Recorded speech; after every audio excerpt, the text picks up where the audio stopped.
La porción bíblica que hemos leído en Romanos 10:14 habla acerca de las buenas nuevas. Por eso estaré hablando bajo el tema el privilegio de los hijos. ¿Cuántos son hijos? Aleluya, el privilegio de los hijos de Dios. Aquí dice la palabra del Señor, viene hablando Romanos, que todo el que invocare el nombre del Señor será salvo. Está diciendo que todo aquel que reconoce que Jesús es el Señor y que invoca o le sirve al Señor será salvo. Pero el apóstol hace una pregunta y dice, ¿cómo ellos van a invocar a alguien que no conocen? Él está diciendo, hay salvación para todos los hombres, pero hay un problema. Si ellos no conocen a Dios, ¿cómo pueden invocarlo o cómo pueden servirle? Y dice, ¿cómo van a creer en aquel en el cual no han oído? Y si no han escuchado, no pueden creer. Y dice, ¿y cómo van a creer si nadie les predica? Es un llamado a nosotros porque hay un privilegio que Dios nos ha dado como hijos de Dios, que lo vamos a ver en el desarrollo de este mensaje, y es que Dios nos ha entregado un gran honor al cual debemos responder con toda valentía. Y vamos a ver cómo la palabra de Dios nos da un privilegio que si no hemos analizado, tenemos que analizar en esta mañana. ¿Cómo predicarán si no fueren enviados? Y dice, como está escrito, cuán hermosos son los pies de los que anuncian la paz. De los que anuncian ¿qué? La paz. Porque eso es el evangelio. El evangelio es que Cristo vino a la tierra y trajo una buena noticia. Y esa buena noticia debe ser proclamada por los hijos de Dios en la tierra. Y esa buena noticia implica que el pecador no tiene que morir en su pecado si quiere salir de allí, que el preso no va a morir en la mazmorra, dice la palabra del Señor, porque Dios está dispuesto a romper sus cadenas. Hablaba con un pastor que vino, estaba acá con nosotros, y la persona nos estaba testificando y nos estaba diciendo que le habían condenado a 30 y pico de años en prisión, y se convirtió al Señor y comenzó a buscar a Dios. Y una noche, después de 2 o 3 años, el Señor le mostró que abría las puertas de la cárcel, y 7 meses más tarde le otorgaron libertad y está sirviendo a Dios desde hace años. O sea que no importa donde tú estés metido, hay una buena noticia. No tienes que morir en la droga, no tienes que morir en depresión, no tienes que vivir una vida amargada en esta tierra, porque Cristo vino a dar vida y vida en abundancia. Y esa buena noticia nos dio el Señor el privilegio de que usted y yo la anunciáramos. Y anunciar es dar a conocer, comunicar algo. ¿A cuántos Cristo le ha cambiado la vida? Mire, yo no sé, pero yo no puedo anunciar malas noticias. ¿Sabe por qué? Porque yo estaba destruida, porque a los 16 años yo había intentado quitarme la vida 5 veces, porque yo vivía en un estado depresivo, porque yo vivía andando en la calle haciendo desastres como una loca, porque si Cristo no me rescata yo no estuviera viva, porque si Él no decide hacer algo conmigo yo no tenía futuro ni tenía esperanza de llegar a nada. Sin embargo, Él me recogió de la basura, me llenó de gozo, me enseñó a sonreír, me dio vida, me dio familia, me dio salud. ¿Y qué más se puede pedir de un Dios tan poderoso que para colmo también te salvó?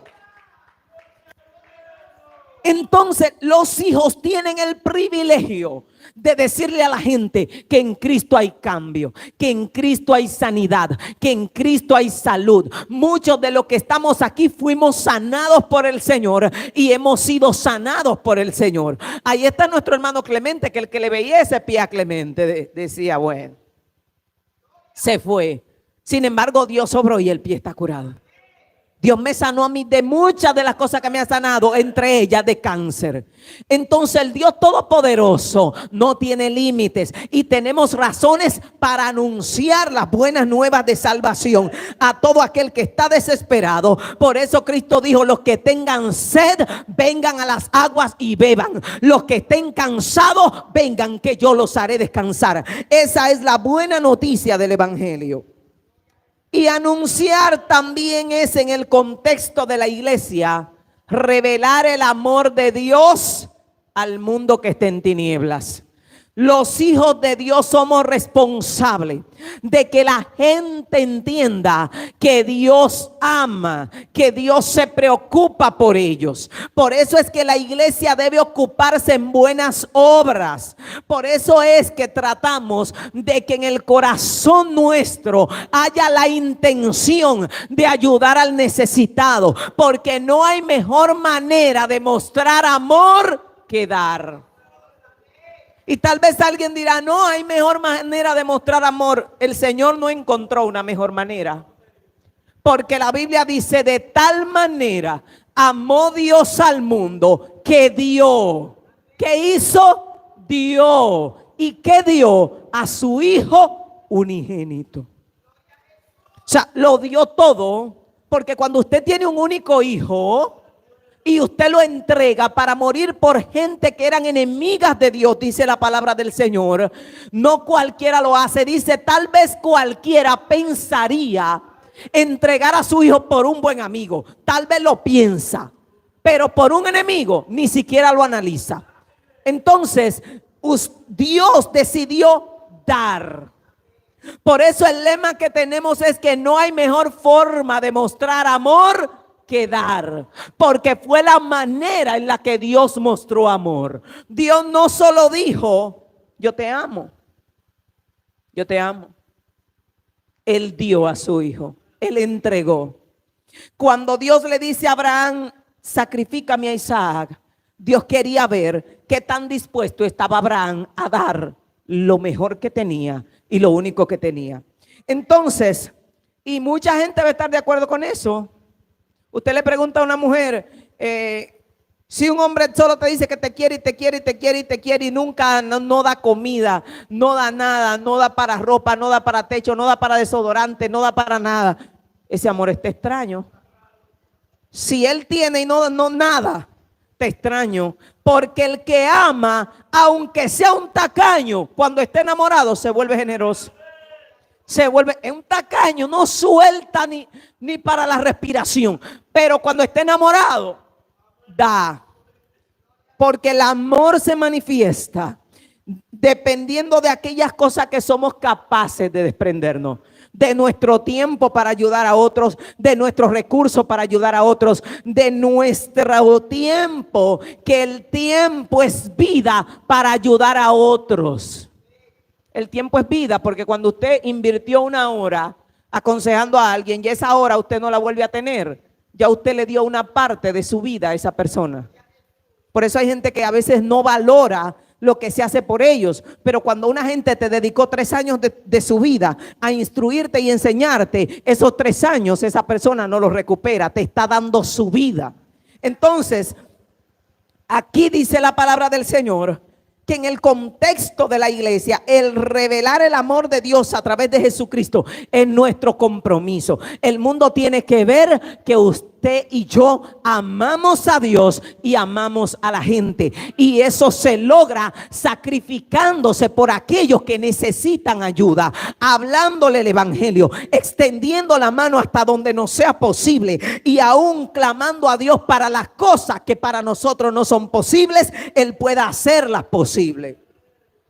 En primera de Pedro 1:12 dice: a esto se le reveló que no para sí mismo, sino para nosotros administraban las cosas que ahora nos son anunciadas, por lo que les han predicado el evangelio, por el Espíritu Santo enviado del cielo, cosas en las cuales anhelan mirar los ángeles.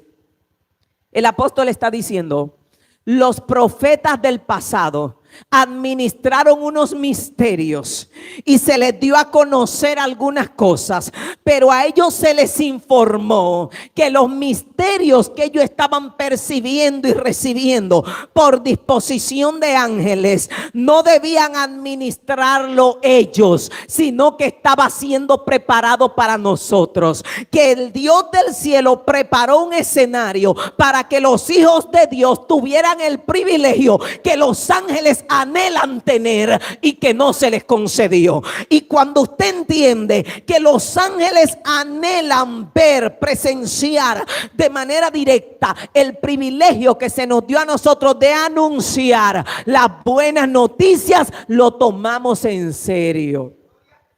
Dile a alguien: ese es un privilegio de los hijos. Un privilegio de los hijos. Dice cosas en las cuales anhelan mirar los ángeles. Porque en Hechos 7:53 la Biblia dice que la ley fue anunciada por disposición de ángeles. La ley. Y en Juan 1:16 dice que la gracia y la verdad fue anunciada por medio de Jesucristo. Y aquí hay algo hermoso. Y es que Cristo, una vez decide venir a la tierra y morir por nosotros para obedecer la voluntad de su Padre, pasa a ser de hijo unigénito a ser el hijo primogénito cuando muere. Porque al rescatarnos a nosotros y Dios adoptarnos como hijos, el hijo único ya no es único, sino que ahora se convierte en el hijo primogénito, porque ahora hay muchos hermanos. Y la Biblia dice que la gracia y la verdad, Cristo tuvo el privilegio de manifestarla. Él, cuando estuvo en la tierra, tuvo el privilegio de anunciar el evangelio. Y eso es algo hermoso, porque cuando analizamos que no es que hay predica, que carga, que guerra, que batalla, hablarle a la gente, no es una batalla, es un privilegio. Los ángeles están diciendo: ¿quién como los hijos tienen el privilegio de anunciar la gloria postrera? Tienen el privilegio de dar la buena noticia, tienen el privilegio de administrar los misterios del reino que los profetas no pudieron administrar, y a veces no logramos entenderlo. Oiga esto: Cristo, antes de irse, nos dijo: id y anunciad el evangelio y haced discípulos a todas las naciones. Cristo vino a la tierra y comenzó a hacer discípulos. Y cuando él se fue, siendo el hermano mayor, llamó a sus hermanos menores y le dijo: como yo me tengo que ir, ahora el privilegio que el Padre me dio a mí como hijo y la responsabilidad también la tienen ustedes como hijos. Ahora a ustedes les toca anunciar las buenas noticias, y es un privilegio. Usted tiene el trabajo y el ministerio que Cristo tenía. Cristo tenía el ministerio de la reconciliación, y es el que nosotros tenemos. Entonces tenemos que darle valor a eso y enfoque, y entender que es un privilegio de un hijo anunciar las buenas nuevas. En Hechos 5:20 dice: id y puesto en pie en el templo, anunciad al pueblo todas las palabras de esta vida. Pedro estaba preso. Y de repente un ángel se aparece en la cárcel, abre las puertas de la cárcel, saca a Pedro y le dice: Pedro, ve y párate en el templo y anuncia todas las palabras de esta vida. O sea, anuncia el evangelio. Y usted dirá: ¿y por qué el ángel mejor no fue y se paró allá en el pueblo y anunció el evangelio? Porque ese era un privilegio de los hijos de Dios, y los ángeles no son hijos. Entonces ese privilegio lo tenemos nosotros. Y vemos en Hechos 10:5 donde un ángel se aparece a Cornelio. Porque mire, los ángeles son maravillosos, es algo grandioso, pero Dios dice que usted tiene un privilegio mayor que los ángeles. Porque la Biblia dice: ¿a cuál de los ángeles dijo Dios jamás: mi hijo eres tú? Ahora usted sabe que cuando Dios lo adoptó, Dios le llama hijo, y a ellos no le llama hijo, pero los hijos tenían responsabilidad con los negocios de su padre. Por eso Dios no le asignó los negocios del padre a los ángeles. Ellos son más efectivos que nosotros, pero no son hijos. Me doy a entender, ellos son más efectivos, Griselda, pero no son hijos. Son los hijos los que administran el negocio de los padres. Por eso Cristo dijo: en los negocios de mi Padre me conviene estar, porque a Él le fue asignado, y cuando Él se fue nos lo asignó a nosotros. Ahora Él fue fiel hasta la muerte a su asignación, y a nosotros nos corresponde tomar en serio que lo que se nos ha entregado no es cualquier cosa. Cristo nos pasó la antorcha, nos soltó el legado, corrió su carrera y te miró a ti y me miró a mí y dijo: corre, que ahora te toca a ti hacer lo que yo estaba haciendo. Y esto es algo tremendo, porque cualquiera hubiese dicho: ¿y por qué el ángel no le habla a Cornelio? Oye, ¿quién mejor que ese ángel para decirle a Cornelio: mire, el evangelio es esto? Sin embargo, el ángel le dice a Cornelio: envía a Jope, manda a buscar a Pedro y él te va a decir lo que tú tienes que hacer. O sea, ese privilegio no nos corresponde a nosotros, le corresponde a los hijos. Y el ángel le está diciendo: manda a buscar a Pedro. ¿No era más fácil que el ángel se parara y hablara? ¿Quién no le iba a creer al ángel? De Pedro podían dudar, pero ¿quién no le iba a creer al ángel? Entonces el privilegio que Dios nos ha dado como hijos es demasiado grande y a veces no lo estamos valorando. Juan 9:4 dice, vamos a ver lo que Cristo hizo con su asignación. Juan 9:4 dice: me es necesario hacer las obras del que me envió, entre tanto que el día dure. Oiga, Cristo fue tan responsable a su misión que en ocasiones tenía hambre y se quedó predicándole a la samaritana. Y los discípulos, cuando llegan, le dicen: maestro, te traemos comida, ¿qué hacemos? Y él dijo: no, yo tengo una comida que ustedes no conocen. Y ellos se quedaron pensando: bueno, alguien le habrá traído algo por ahí, se lo comió escondido para no compartirlo con nosotros. Y él dijo: mi comida es que yo haga la voluntad del que me envió y que acabe su obra. O sea, estaba tan enfocado que aunque tenía hambre, no estaba pensando en el hambre, sino pensando en que había una samaritana que había que anunciarle la buena nueva, y que él no se iba a ir a buscar comida con los apóstoles mientras había trabajo que hacer para el reino de su Padre. Y Cristo dice en ese mismo texto: la noche viene cuando nadie puede trabajar. Entre tanto que estoy en el mundo, luz soy del mundo. Oiga qué poderoso. Cristo está diciendo: mientras yo esté en el mundo, yo soy la luz del mundo.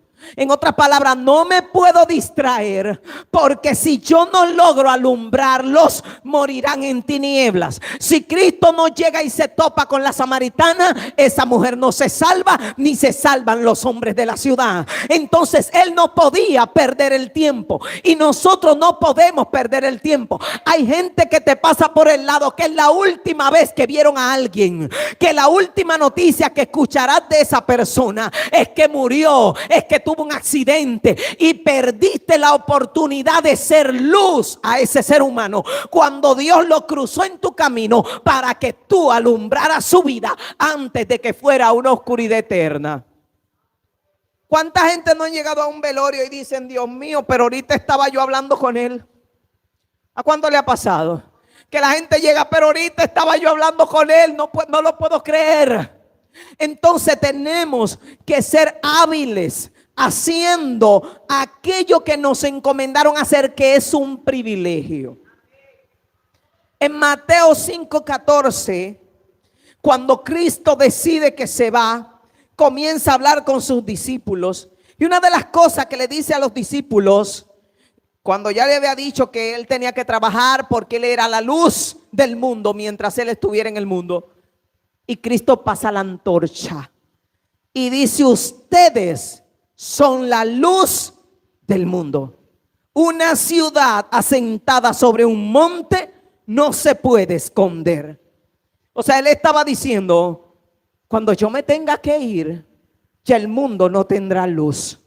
Ahora ustedes son la luz. Ustedes tienen la antorcha. Ustedes tienen la palabra de vida. Ustedes tienen la encomienda de comenzar a dar luz. Y él le dice, una ciudad asentada sobre un monte no se puede esconder. Lo que estaba diciendo era, no se agachen, no se escondan, no se metan debajo de la cama, de la sábana. Tienen que decirle a la gente que yo salvo, que yo liberto, que yo cambio, que hay esperanza, que hay solución, que puede salir de su estado en el que está y que hay un Dios que le ama.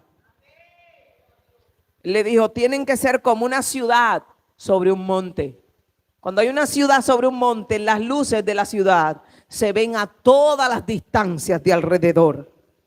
Entonces él nos encargó continuar con su misión, la misión de los hijos. Y dice, yo me voy, pero yo no los dejaré huérfanos. Y el término huérfanos quiere decir, son hijos, no los voy a dejar sin padre. Dice, yo vendré a vosotros.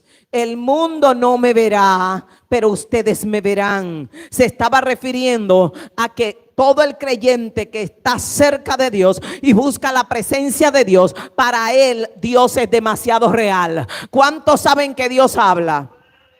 ¿A cuánto Dios les ha hablado?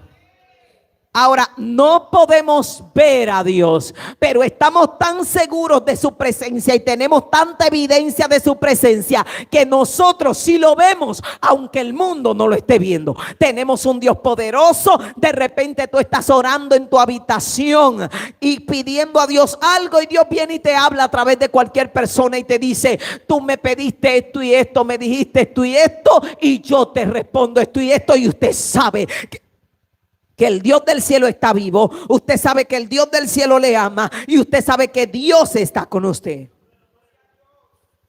Dile a alguien, hay que responder a este privilegio. Iglesia, hay que anunciar el evangelio. Hay que sembrar eso en el corazón. Cristo, yo no sé si usted ha visto las carreras de relevo, donde cuando un equipo comenzaba a correr distancias muy largas, de repente uno llevaba lo que era una antorcha o un palito en la mano, y como eran una carrera de relevo, de repente el que iba cansado tenía que alcanzar al que estaba parado en una posición allá adelante y pasarle el palito para que siguiera corriendo. Entonces, si eso sucede, tenemos que entender que pasar la antorcha fue lo que Cristo hizo con nosotros. Él pasó la antorcha. ¿A quién se la pasó? Levante la mano. ¿A quién se la pasó? ¿Y qué vamos a hacer con ella? Cristo ganó gente donde quiera que se paraba. Cristo se paró en un pozo donde no había gente y se topó con una samaritana. Cristo llegó y pasó por el banco de los tributos públicos y ahí encontró un Mateo. Cristo llegó donde había una multitud y se encontró con una mujer hallada en adulterio. Le anunció el evangelio. Cristo llegaba donde los publicanos y los pecadores y anunciaba el evangelio. Cristo llegaba donde los justos y anunciaba el evangelio. Cristo llegaba a la cárcel y anunciaba el evangelio. Ahora, ¿qué hacía Pablo? Pablo llegaba donde las mujeres estaban lavando en el río y anunciaba el evangelio. Pablo llegaba al Areópago donde estaban reunidos adorando ídolos y anunciaba el evangelio. Pablo llegaba a la cárcel y se ganó al carcelero. Pablo decía, estaba delante de un rey y el rey dijo, por poco me persuades a ser cristiano, porque Pablo no se callaba. Pablo iba en un barco rumbo a Roma, náufrago, y todos los presos que estaban en el barco ya estaban creyendo en el Señor por causa de Pablo. Pablo llega a la isla de Malta, lo pica una víbora venenosa y en vez de volverse loco por la picadura, comienza a anunciar el evangelio y a orar por los enfermos, y se ganó a los naturales de la isla. Ay, mi alma adora al Señor. ¿Qué estamos haciendo? ¿Hacia dónde vamos? Hay que tomar la antorcha que nuestro hermano mayor, el Nazareno, nos dejó y nos dijo, sean ustedes la luz del mundo. Pablo era indetenible. Pablo dijo en una ocasión, me gané a fulano en mis prisiones. los engendré en mis prisiones. A Pablo lo metían preso y Pablo decía, pero la palabra no está presa. Y comenzaba a escribir cartas. Todos los evangelios que usted ve que Pablo escribió, las cartas que Pablo escribió estando preso, y hacía que gente entrara y se la daban a veces escondido a los discípulos. Distribuye las cartas, porque aunque yo estoy preso, la palabra no está presa, porque él entendió que Cristo le pasó la antorcha y él dijo, todo lo he llenado del evangelio de Jesucristo. Dile al que está a tu lado, no te quedes callado. No te quedes callado. No te quedes callado. Hay que hablar. Hay que decirle a la gente que Cristo vive. Por donde pasemos, por donde estemos, en los lugares donde estemos, en la escuela, en el colmado, en la esquina. Cristo no perdía oportunidad. No la perdía. Pablo no perdía una oportunidad. No la perdía. Gente que se le topó en el camino a Pablo, gente que le iba a hablar de Jesucristo. Entonces, Cristo nos dio el privilegio de hijos. Si el Señor quisiera o hubiese querido que los ángeles anuncien el evangelio, mire, la cantidad de personas convertidas por hora fueran inmensas, porque los ángeles son efectivos. Sobre todo cuando en el antiguo pacto se aparecían truenos, rayos y centellas y comenzaban a dar su mensaje bajo esa atmósfera. Sin embargo, el Padre dijo, no, ese privilegio es para mis hijos. Ay, pero que ellos son menores en fuerza, pero son mis hijos. Ay, pero que ellos no tienen tanta capacidad para hablar y convencer, pero son mis hijos. Ay, que ellos no saben hablar también, pero son mis hijos. Y usted sabe qué pasa cuando usted tiene una herencia valiosa o un tesoro precioso, que es con lo que Dios compara el evangelio. Un tesoro valioso. Y de repente usted tiene un hijo que no habla muy bien, pero el hijo del vecino habla perfectamente. ¿Qué usted hace con el tesoro? ¿Se lo deja al hijo del vecino o al hijo suyo aunque sea gago? Al hijo suyo aunque sea gago, porque es su hijo. Entonces, con el poco nivel de conocimiento que tenemos, que no sabemos hablar como decía Moisés, que tenemos dificultad, y que le voy a decir a la gente, Dios dijo, ese tesoro valioso es para mis hijos. No importa que el muchacho esté medio chueco, medio ñeco, no importa. Ay, pero que hay más gente hermosa por ahí con más capacidad. Los ángeles son hermosos, preciosos, bellísimos, lindísimos. Además que si se le aparecen a la gente se queda así con la boca abierta y se convierte de una vez. Y Dios dijo, sí, pero no son mis hijos. Y lo valioso que yo tengo, el tesoro valioso que yo tengo, Dios dijo, yo lo voy a poner en manos de mis hijos para que ellos lo administren. Por eso dice la palabra que tenemos que ser buenos administradores de la multiforme gracia de Dios. Porque la gracia de Dios tiene muchísimas formas y tenemos que ser buenos administradores de esa gracia. Y ser buenos administradores consiste en dar el alimento a tiempo y dar la comida a tiempo. Y a nosotros se nos pidió que lo hiciéramos a tiempo y fuera de tiempo. ¿Sabe qué quiere decir a tiempo y fuera de tiempo? Que no pierdas oportunidad ni pierdas tiempo.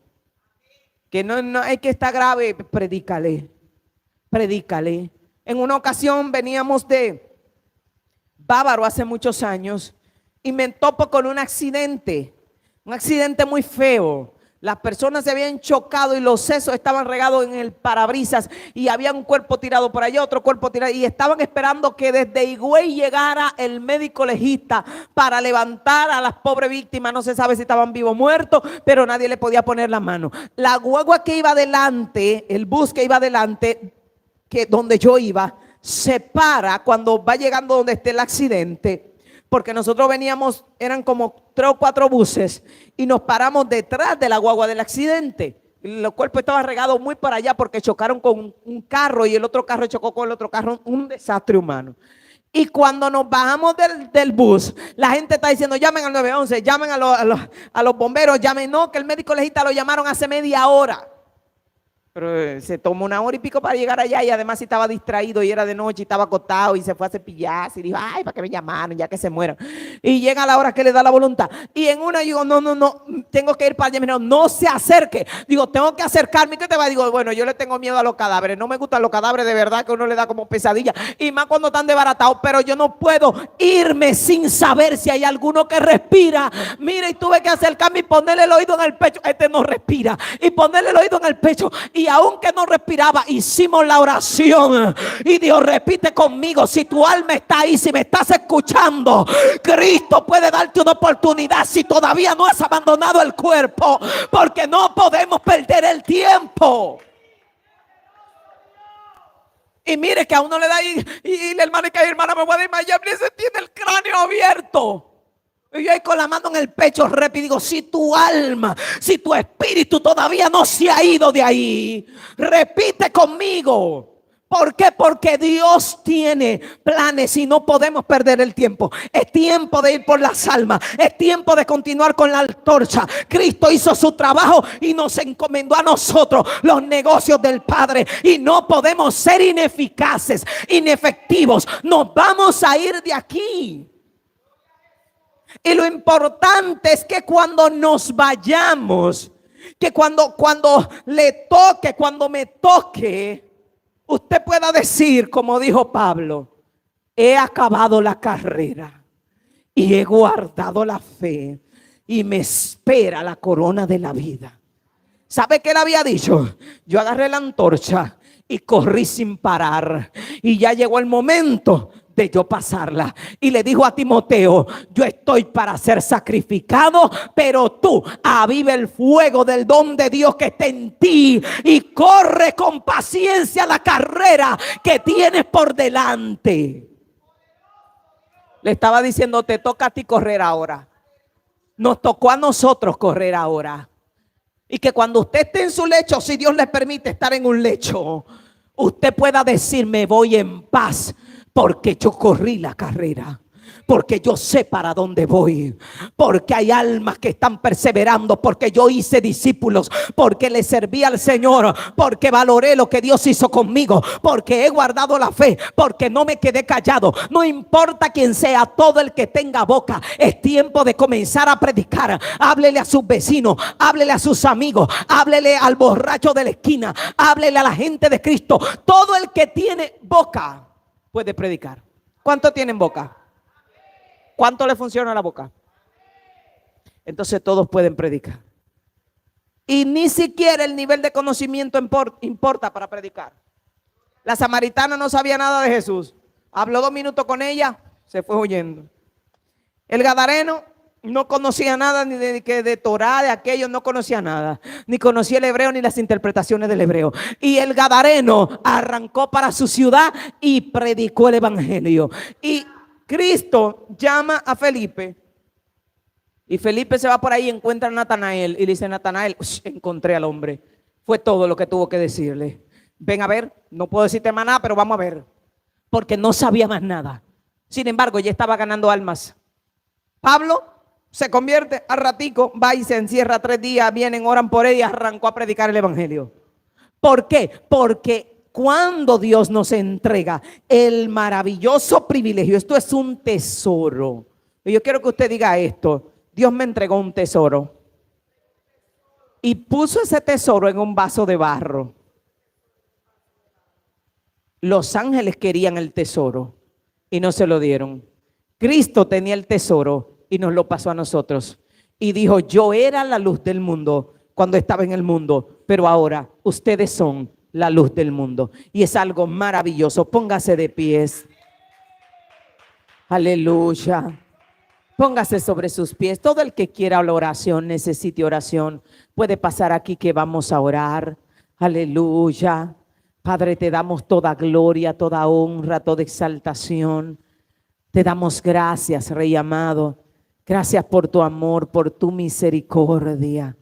Oh Espíritu Santo, Padre, mira cada vida que está conectada. Vamos a hacer una oración por los hermanos que están conectados. Luego vamos a orar por los hermanos que están acá. Extienda su mano. Padre, en el nombre de Jesús, mira a tus hijos que están conectados en las diferentes transmisiones. Despierta el corazón para entender, oh Dios amado, que el privilegio de la antorcha que has puesto en nuestras manos, de la luz que has establecido que debemos dar en este tiempo, debe ser, Dios mío, sin parar, con toda nuestra pasión y toda nuestra entrega, porque tú regresas a la tierra. Aviva el fuego del don de Dios en la vida de cada persona que está conectada, y que tu Espíritu Santo sea despertando a los anunciadores, a los proclamadores del evangelio, a los hijos, a anunciar las bondades de aquel que nos llamó de las tinieblas su luz admirable. Padre, bendice tu pueblo en el nombre poderoso de Jesús.